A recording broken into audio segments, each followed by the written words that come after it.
Professor, thank you so much for being here. Thanks for I inviting found me. very interesting something you said in the panel. The winners of globalization are not the same as the winners of automation. But the losers are all the same. Can you elaborate? Well, the losers are mostly medium to low skill workers that were employed in manufacturing or would have been employed in manufacturing if the economy looked like the economy of European countries in the 80s or early 90s. So the people who are suffering the most from the emergence of the Chinese economy and other emerging economies in Asia are pretty much the same class of people with less education that do not have the skills to operate in a successful way in a knowledge economy, or they don't have enough skills to be really competitive on that. The winners are different because, well, in one case, the main winners of globalization were consumers in Western countries, and clearly the emerging economies that got much richer. China was a very poor country with problems of food security, and that's no longer the case, right? The winners in the case of automation are not foreign countries, are owners of capital in advanced economies. And the problem is, how are we going to tax their extra winnings in some way to compensate those who are losing? This is a major problem because capital is highly mobile. And so it's very hard to tax. I don't think about Amazon or Apple. They basically move their formal operations to places where they don't have to pay taxes. And so who loses are countries like even Germany or France that are politically very powerful within Europe, but if you look at the numbers, they're net losers from the fact that there's economic activity that happens in Germany or France, but that is taxed in Ireland at 2 percentage points. Mm-hmm. So me and you probably pay half of our income in taxes, but Amazon doesn't pay that. Amazon, if anything, might get money from the government, like in the case of the relocation. Was it the Long Island City relocation that was mentioned in the panel just earlier? There, the taxpayer would have to subsidize a mega corporation to basically move their operations and possibly disrupt the neighborhood to a given location. Do you think that Europe could ever have one voice, given that inside the territory of the European Union there's fiscal dumping and sweet deals with companies in Luxembourg and banking secrecy and so on? That's a good question.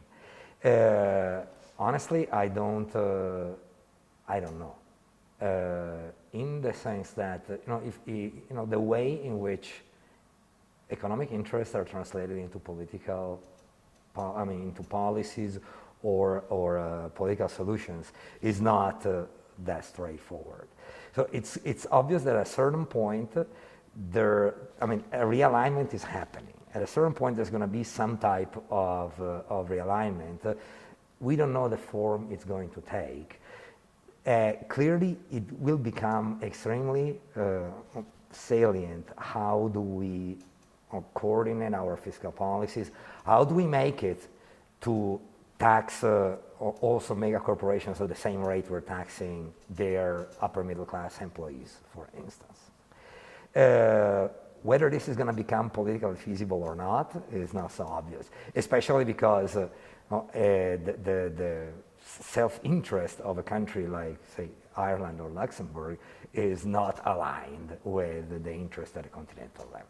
Mm-hmm. So it might be that more people are going to be better off if we can tax the mega corporations, but no individual country wants to be the one that gives up the economic activity that they bring in by giving tax breaks. Mm-hmm. Social Democrats have been blamed for many problems, the loss of jobs, the lack of response to the economic crisis, and we are seeing that in the X-ray of the Social Democrat parties in the elections. They're expected to lose a lot of weight in the European elections.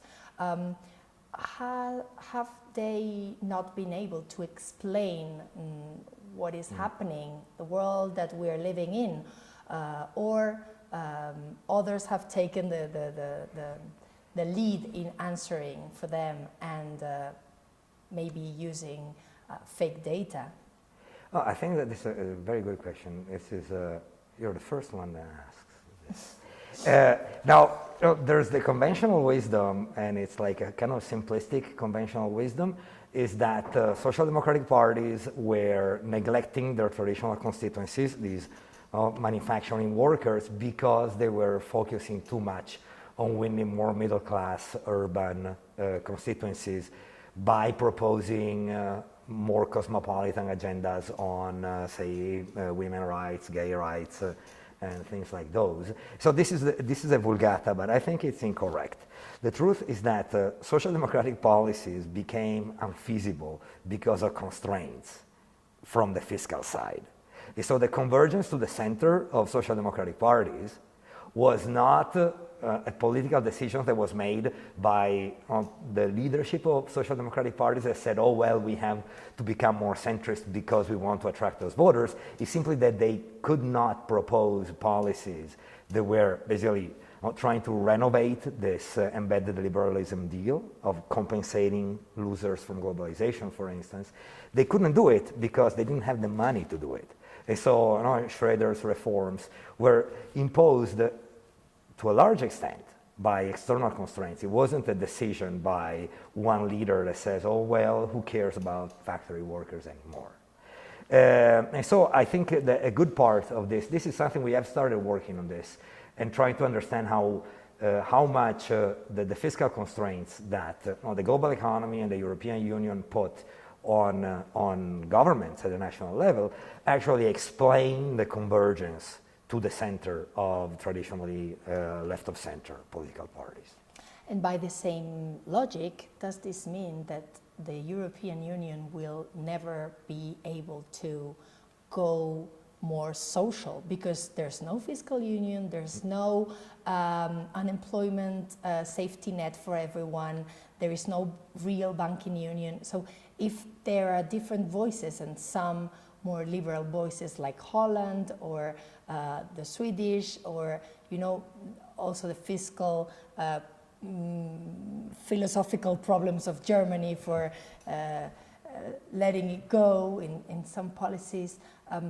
Does this mean that social policies will always be constrained?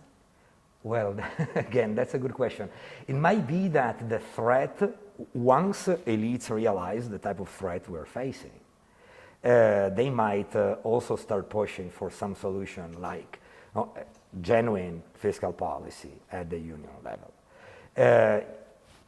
It's almost like trivial to say that you can't have a monetary union without a common fiscal policy, but for some reason this hasn't been really thought about seriously. And now the reaction you have is that you have political entrepreneurs who are pushing by saying, well, if we can't have a fiscal union, I mean, we can't have policies of compensation because we don't have a fiscal union, but we have a monetary union, then maybe we should break up the monetary union, which would be clearly at this point disastrous. But there are political entrepreneurs that are pushing in this direction. Italy, for instance, is declining not because of the euro, but because of other reasons. For sure, there were constraints on compensation of losers because of the European constraints. And now, a party that is supposed to get more than 30% of the vote has flirted with the idea of proposing leaving the euro. Mm-hmm. So it's very dangerous. This is the third largest economy in Europe. My last question would be, are you worried about cultural wars? I'm a materialist, so I think the cultural wars are mostly a reflection of this deeper economic distress. So in some way, if you look at the areas that are more in support of the National Front in France. These were traditionally ultra-communist areas in some cases, or strong socialist areas, and now they become, they're very different.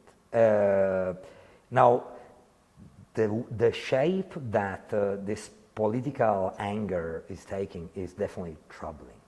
But I don't think it's really a cultural war as much as it's more something that has to do with the fact that you feel that on the one hand you are not losing from the economic point of view, and on the other it also seems that nobody really cares about you. And when nobody cares about you, you start thinking, okay, it's the bad elites in Paris, the bad elites in Milan that do not pay attention to us, and they want to impose also all these lifestyle choices that are completely foreign to our life world. So it's, the cultural wars are more of a manifestation of this perception that you are neglected. There's for the United States, there's a very nice, very successful book that looked at by Kathy Kramer, that looked at people in northern Michigan, if I remember, no, it's Wisconsin. And she looks at, she talks to people, she's a political ethnographer. She talks to people, and these people in these areas that were left behind by economic... Hillbillies? Huh? Hillbillies? No, they're not hillbillies. These are people from the northern part of Wisconsin. And these people are basically perceiving that all the good stuff happens in Milwaukee and in Madison. And nobody pays attention to us. And so we want, what is the response? We want to make America great again, whatever that means.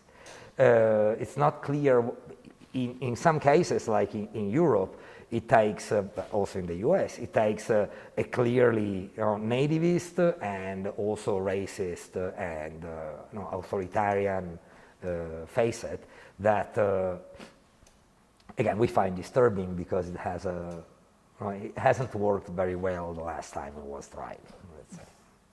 Professor, thank you very much for being with us today.